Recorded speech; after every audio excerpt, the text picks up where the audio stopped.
بسم الله الرحمن الرحيم sida alla wada socotaan sanadkii hore ee 2020 bishii 7 waxaa soo bilaabmay doodii ku saabsanayd arrimaha doorashada qaranka ee 2020 sida alla wada socotaan sidoo kale dowladda federaalka Soomaaliya oo hogaaminaya madaxweynaha jamhuuriyaddu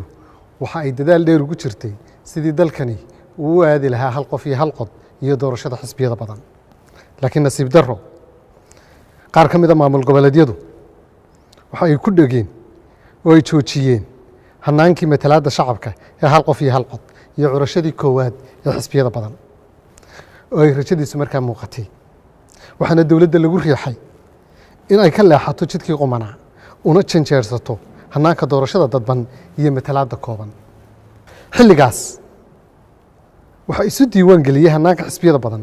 iyo ka qaybgalka doorasho dadweyne oo hal qof iyo hal cod ah in ka badan 100 xisbi guddiga doorashooyinka madaxa bannaanina waxay shaqada u wadeen si xilkasnimo ah oo ay ka muuqato howlkarnimo laakiin nasiib darro maamul goboleedyada Puntland iyo Jubbaland waxay diideen hanaanka xisbiyada badan iyo qabsoomidda doorasho hal qof iyo hal cod waxaanay ku adkaysteen in lagu laabto habraacyadii doorashada dadban ee 2016 nin faras dabadii ka degay meel uga toolman buu waayey markii dowladdu ku waafaqday si dalku uu doorasho uga dhacdo heshiiskii 17 Sebtembar si dalka doorasho wada golahay uga dhacdo waxayna sidoo kale maamul goboleedyadu dadaal badan ku bixiyeen in qaybaha kala duwan ee maamul goboleedyada kale iyo baarlamaanadu ay aanay waxba ka bedelan heshiiskaas ay ansixiyaan mar haddii la heshiiyo waa in loo hoggaansamee dowladdu waxa ay ku khasbanaatay in la dardargeliyo fulinta heshiiskaas waxaana xukuumadda loo soo gudbiyey guddiyadii doorashada ee saddexda maamul goboleed ee Hirshabeelle Galmudug iyo Koonfur Galbeed sidoo kale xubnihii gobolka Banaadir ka imanayay ee 5 xubnood ahaa guddidii maamul lahayd ayaa la soo gudbiyey sidoo kale guddiyadii doorashooyinka Soomaaliland ayaa xukuumaddu soo saartay sidii ku qorayd heshiiska 17 Sebtembar laakiin nasiib darro mar kale Puntland iyo Jubbaland waxay diideen inay soo magacaabaan guddiyadii doorashada sidii lagu heshiiyeyna waa ka baxeen mar kale si loo dardargeliyo fulinta heshiiskii 17 Sebtembar madaxweynaha jamhuuriyadda federaalka Soomaaliya Maxamed Cabdullaahi Farmaajo wuxuu isugu yeeray kulamo badan oo isdaba jooga laakiin madaxda Jubbaland iyo Puntland waa ka baaqsadeen kulamada marka laga reebo kii Samareeb oo ay la yimaadeen shuruudo cusub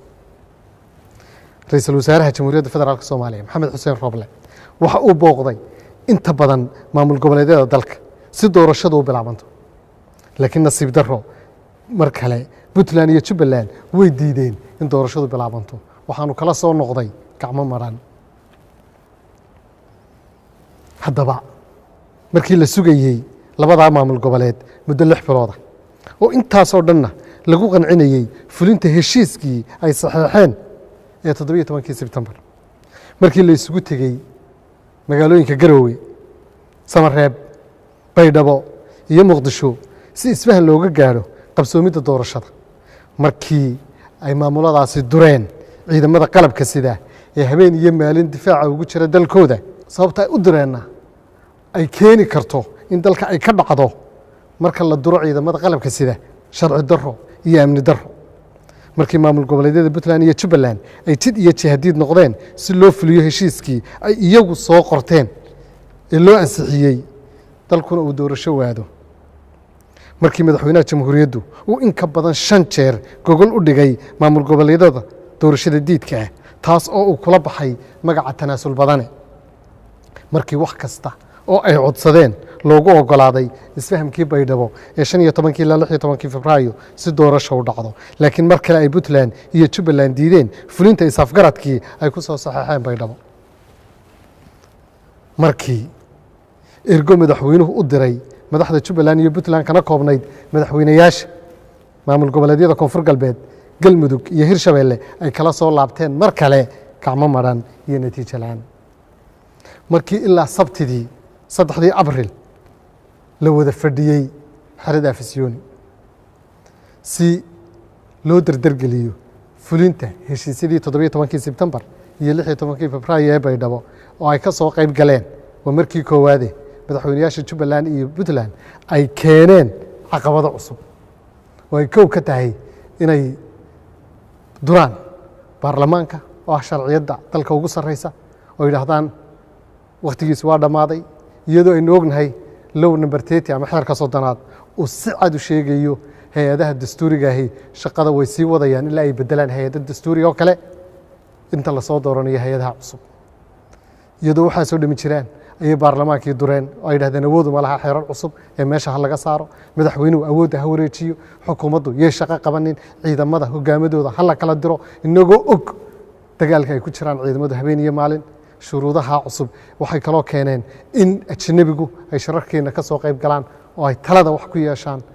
waxa ay kaloo sheegeen in siyaasiyiinta madaxa bannaani ay shirka yimaadaan oo ay iyaguna go'aamada gaaraan iyagoo aan siyaasiyiinta madaxa bannaani haysan mandate sharciyeed oo ay shirarka ku iman karaan waxa ay soo jeediyeen in taliyayaasha ciidamada shaqada laga eriyo iyadoo xaaladdan lagu jiro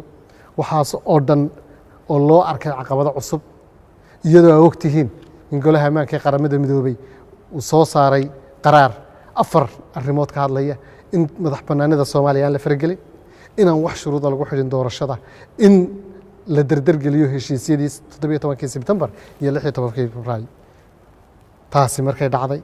markii uu noqday hal bacaad lagu lisay dhammaan dadaaladii ay sameeyeen dhinacyadii isxilqaamay kala ahaa madaxweynaha dalka ra'iisul wasaaraha xukuumadda madaxweynayaasha maamul goboleedyada hor socodka odayaal waxgarada culimada Soomaaliyeed haweenka daneeya siyaasadda iyo dib u heshiisiinta ganacsatada iyo saaxiibadeena beesha caalamka si ay madaxda Jubbaland iyo Puntland ugu soo qanciyaan in ay ogolaadaan in dalku doorasho aado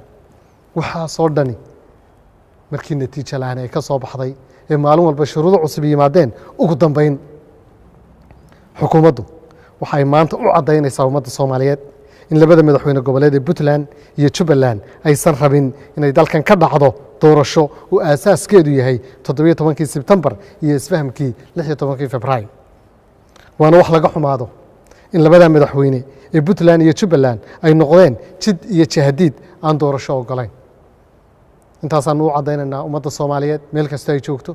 una sheegaynaa